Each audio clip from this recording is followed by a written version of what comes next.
નમસ્કાર વિદ્યાર્થી મિત્રો, હું અલ્પેશ પીડડિયા ઇઝી ઇંગ્લિશ ચેનલમાં આપનું હાર્દિક સ્વાગત કરું છું. વિદ્યાર્થી મિત્રો, આપણે 3 ચાલુ કાળ, 3 સાદા કાળ પૂરા કરી લીધા.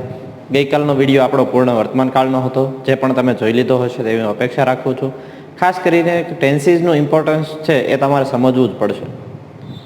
જેટલા વિદ્યાર્થીઓ જોવા જોઈએ એટલા અત્યારે જોઈ રહ્યા નથી તો કાંઈ વાંધો નહીં. જ્યારે જોશો ત્યારે એ કાળ તમને સમજાઈ જશે એવી જ સરળ શૈલીમાં અમે મૂકી રહ્યા છીએ. ખાસ કરીને જો તમે પ્રથમ વખત વિડીયો જોઈ રહ્યા છો તો તમે લાઈક કરવાનું અને શેર કરવાનું ભૂલશો નહીં. જો તમારે ચેનલ સબસ્ક્રાઈબ કરવાની બાકી છે તો ઇઝી ઇંગ્લિશ ચેનલ છે એ સબસ્ક્રાઈબ કરી લો, અને ઇઝી ઇંગ્લિશ બુક ખરીદવાની બાકી છે તો આપેલા નંબર ઉપર સંપર્ક કરી શકો છો. જ્યાં પણ અંગ્રેજીમાં પ્રશ્ન થાય તે આપેલા નંબર જ મારો વોટ્સએપ નંબર પણ છે, એટલે એ બાબતે પણ સંપર્ક કરી શકો છો. ખાસ કરીને ફેસબુકના માધ્યમથી જ્યારે 2500, 5000, 7000થી 10,000 લોકો જોઈ રહ્યા છે તો અમને પણ ખરેખર એક પ્રકારનું અંદરથી ઇન્સ્પિરેશન થઈ રહ્યું છે કે ભાઈ અમે વધારેમાં વધારે છે એ તમારા સુધી અંગ્રેજીનું નોલેજ પહોંચાડીએ. એના માટે જ ઇઝી ઇંગ્લિશ બુક બનાવવામાં આવી છે, અને ટૂંક સમયની અંદર સ્પર્ધાત્મક પરીક્ષા માટે અમારી MCQ બુક પણ અવેલેબલ થઈ જશે. વિદ્યાર્થી મિત્રો, ખાસ કરીને પ્રેક્ટિસ છે એ જ મહત્વની હોય છે. એટલા માટે મેં અગાઉના વિડીયોમાં પણ ઘણા બધી વખત કીધું છે, પ્રેક્ટિસ મેક્સ મેન પરફેક્ટ. એ જ તમને તમારી પૂર્ણતા સુધી પહોંચાડશે. એટલે કે તમારે પ્રેક્ટિસ તો કરવાની જ રહી. જો એ વધારેમાં વધારે પ્રેક્ટિસ જોઈતી હોય અથવા ક્યાંય પ્રેક્ટિસમાં અટવાવ તો આપેલા નંબર પર સંપર્ક કરી શકો છો. અને આજના ટોપિકમાં આપણે પૂર્ણ વર્તમાન કાળ શીખવાના છીએ. પૂર્ણ ભૂતકાળ શીખવાના છીએ. પૂર્ણ વર્તમાન કાળનો વિડીયો મુકાઈ ગયો છે, એ જોઈ લેજો. ખાસ કરીને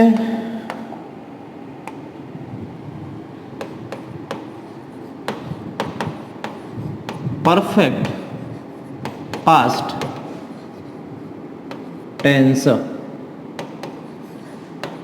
પૂર્ણ ભૂતકાળ. હવે આ પૂર્ણ ભૂતકાળ છે શું? તો કે આને એવું કહી શકાય કે ભૂતકાળનો ભૂતકાળ. તો કઈ રીતે, શા માટે, તો એ સમજીએ. સામાન્ય રીતે પૂર્ણ ભૂતકાળના વાક્યમાં એ સાદા ભૂતકાળનું વાક્ય જોડાયેલું જોવા મળે છે. આપણે એ બંને સાથે બોલતા હોઈએ છીએ. સ્પર્ધાત્મક પરીક્ષામાં આ તો એક મહત્વનું પાસું છે કે જે પણ પ્રશ્ન આપેલો છે એનો જવાબ છે એ ક્યાંક ને ક્યાંક વાક્યમાં જ આવી જાય છે. માત્ર તમારે 4 ઓપ્શનના આધારે આપવાનો હોય છે, બાકી તમને એમાં હિન્ટ આપવામાં આવેલી જ હોય છે, એટલે કે ક્લુ મળી ગઈ હોય છે. પરંતુ ક્લુને ઓળખવી કેવી રીતે, તો એ આ કાળની અંદર હું તમને શીખડાવીશ. પૂર્ણ ભૂતકાળમાં આપણે એવું કહેતા હોય કે જ્યારે મહેમાન આવ્યા ત્યારે અમે જમી લીધું હતું. તો અમે જમી લીધું હતું એ પૂર્ણ ભૂતકાળનું વાક્ય થયું. મહેમાન આવ્યા તે સાદા ભૂતકાળનું વાક્ય થયું.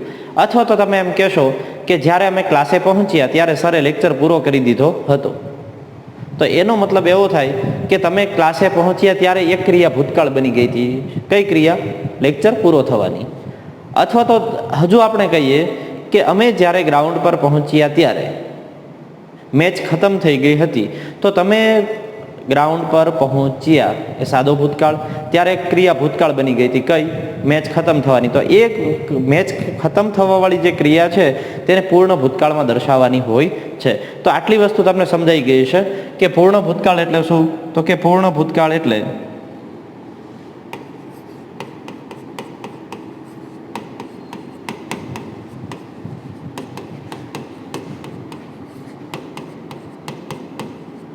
ભૂતકાળનો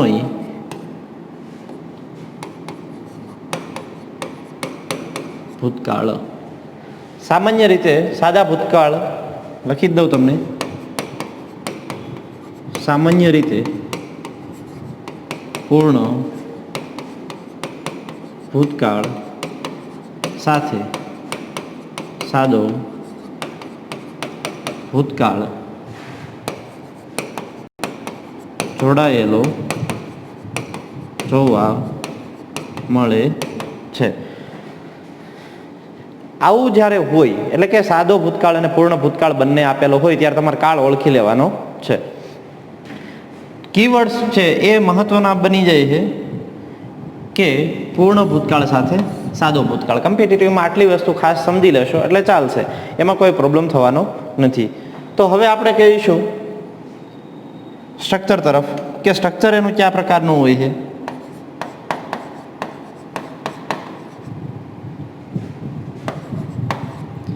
તો સ્ટ્રક્ચર है એ સો સિમ્પલ છે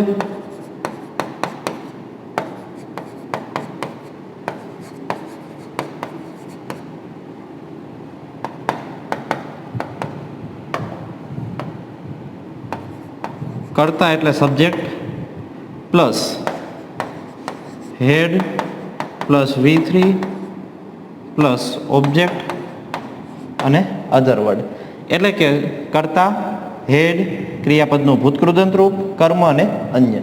સાવ સિમ્પલ અને સરળ છે.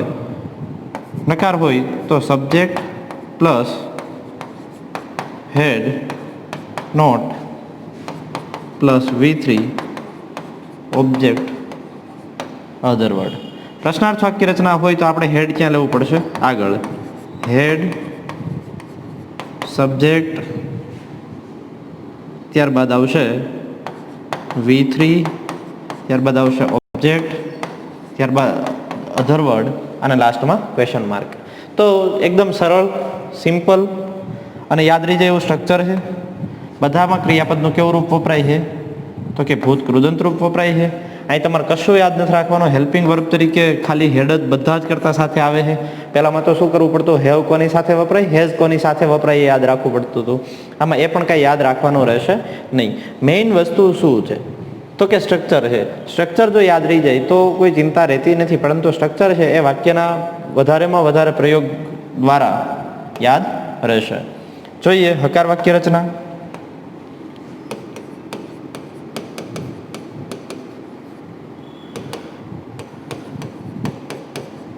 હકાર વાક્ય રચનામાં આપણે લઈએ, આમાં ખાસ સમજજો, પાછળ હતું, હતા, હતી વગેરે શબ્દો આવશે. સાદા ભૂતકાળમાં એવા શબ્દો આવતા ન હતા. મેં તમને ત્યારે શીખવાડ્યું હતું. એટલે કે આમાં પાછળ શબ્દો જોવા મળશે. લીધું હતું,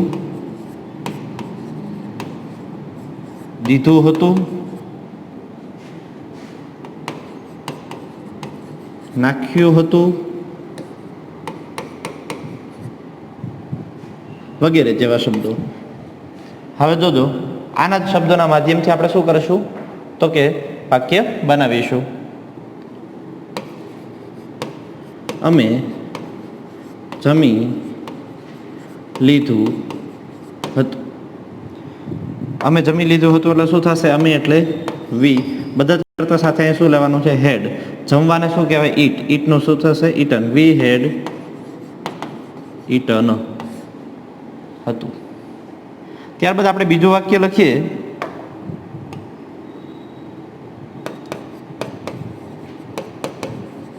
તેઓએ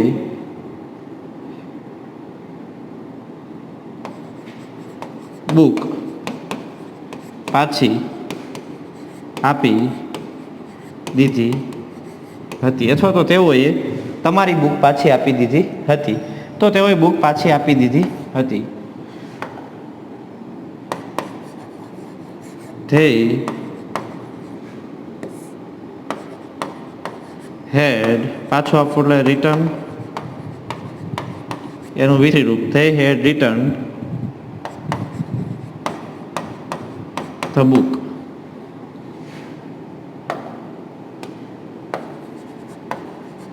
અર્થે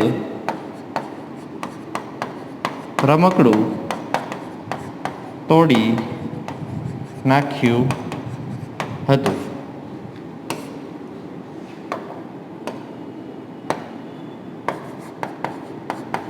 અર્થ હેડ, તોડવું એટલે શું થાય?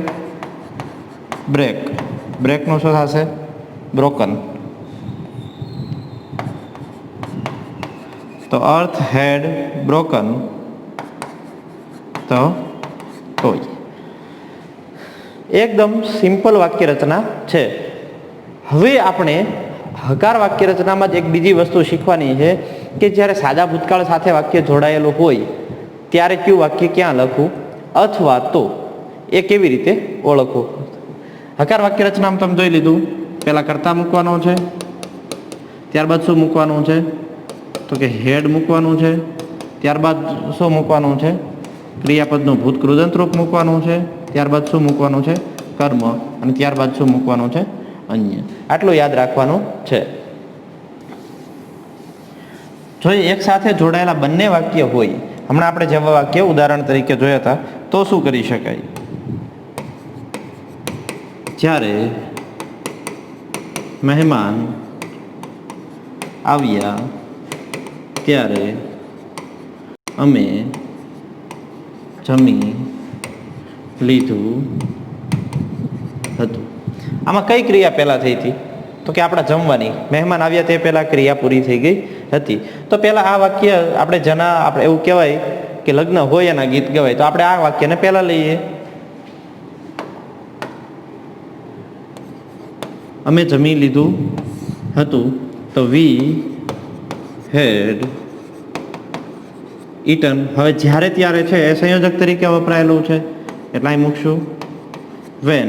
આ વાક્યમાં સાદા ભૂતકાળનું છે, આવું આપણે શીખ્યા. અને જો સાદા ભૂતકાળનો વિડીયો જોવાનો બાકી છે તો જોઈ લેશો, તો જ આ સમજવાની વધારે મજા આવશે. વેન ગેસ્ટ આવ્યા એટલે શું થશે? કેમ. ત્યારબાદ આપણે બીજું વાક્ય લખીએ.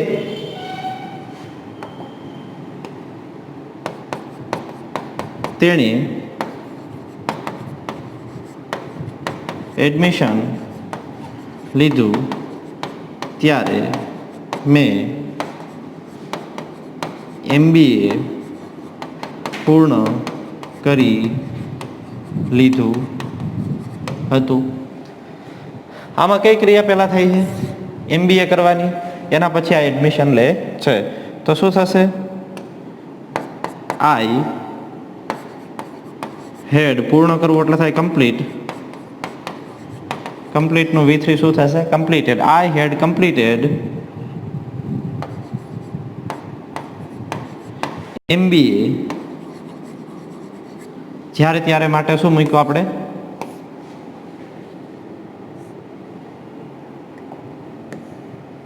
જ્યારે ત્યારે માટે શું મૂક્યું? વેન. તેણી એટલે શું થશે?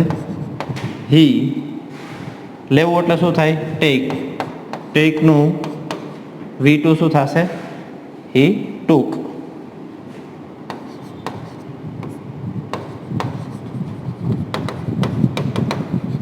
એડમિશન. હવે આટલી વસ્તુ સમજવાની છે. સ્પર્ધાત્મક પરીક્ષા તમે જો આપવાના છો તો અહીંયા શું આપેલું છે?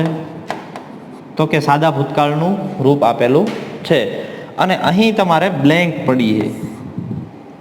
અહીં શું પડેલું છે? બ્લેન્ક. અને 4 ઓપ્શન આપેલા છે. કમ્પ્લીટ,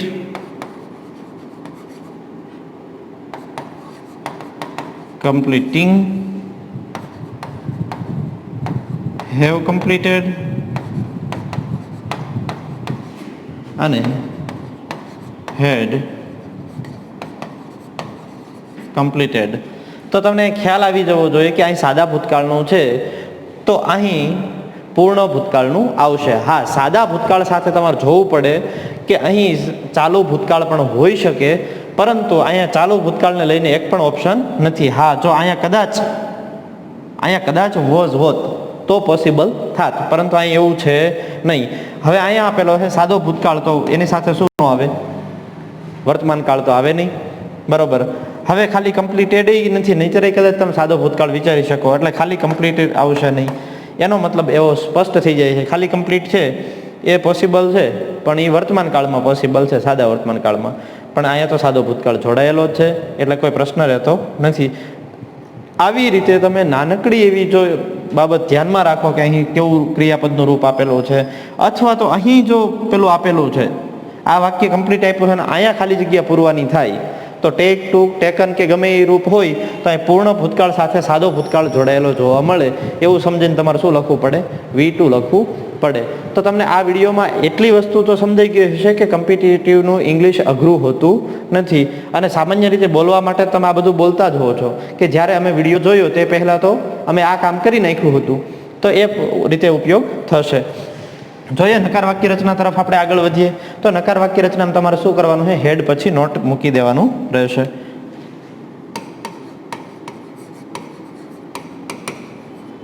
વાક્ય રચના है नकार.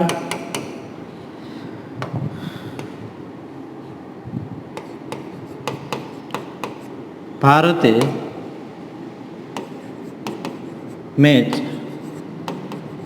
જીતી લીધી ન હતી. શું થશે?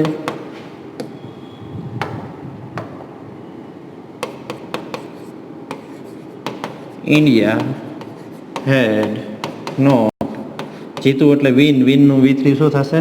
One the match. આપણે બીજું લઈએ,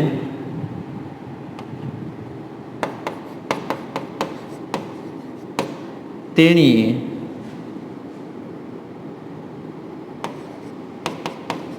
પૈસા વાપરી નાખ્યા ન હતા. તેણી એટલે શું થશે? શી હેડ નોટ. સ્પેન્ડનું થશે સ્પેન્ટ મની. ત્યારબાદ આપણે લઈએ રોહન જસદણ પહોંચી ગયો ન હતો. તો શું થશે? Rohan had not. પહોંચવાને કહેવાય રીચ. રીચનું થશે રીચડ ટુ જસદણ. તો આમાં માત્ર આપણે શું કરવાનું છે? હેવ હેઝ જેમ આગળ લેતા હતા એમ આગળ શું લેવાનું રહેશે? હેડ. સોરી, હેવ હેઝ પછી જેમ નોટ મૂકતા હતા એમ અહીં શું મૂકવું પડશે? હેડ પછી નોટ મૂકવું પડશે. અને પ્રશ્નાર્થ વાક્ય રચના છે એમાં જેમ હેવ હેઝ આગળ લેતા હતા એમ શું કરવાનું છે? માત્ર હેડ આગળ લેવાનું છે. જોઈ લઈએ પ્રશ્નાર્થ વાક્ય રચના.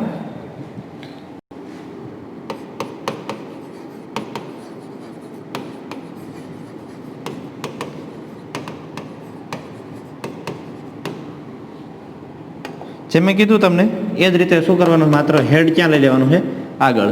હેડ પ્લસ સબ્જેક્ટ, ત્યારબાદ V3 ઓબ્જેક્ટ, અધર વર્ડ અને છેલ્લે શું? પ્રશ્નાર્થ.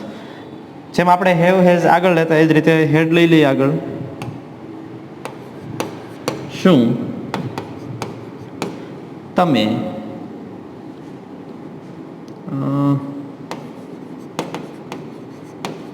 એડમિશન લઈ લીધું હતું? તો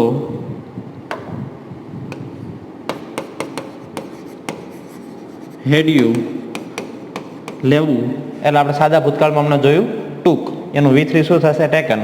હેડ યુ ટેકન એન એડમિશન. ત્યારબાદ આપણે જોઈએ શું હીરવાએ